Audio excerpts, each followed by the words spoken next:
ہمیشہ کی طرح ہر کام کی خواہش جو نیک خواہش ہو اللہ سے دعا کریں کہ اللہ تعالیٰ آپ کے لیے آسان فرمائے اس کو۔ دوسرا کہتے ہیں نا کہ ترجیحات واضح انسان کی خواہشات سے نہیں، باتوں سے نہیں، بلکہ اس کے اعمال سے ہوتی ہے۔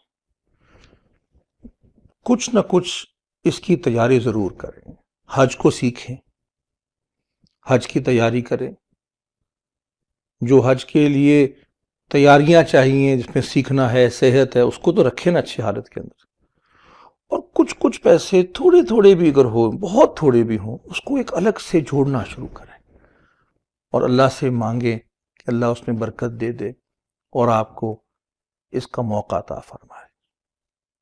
انسان کے دل سے نکلی ہوئی ایک مخلص دعا میں بڑی طاقت ہے، اللہ تعالیٰ اس کو سنتے بھی ہیں، قبول بھی کرتے ہیں، پورا بھی کر سکتے ہیں۔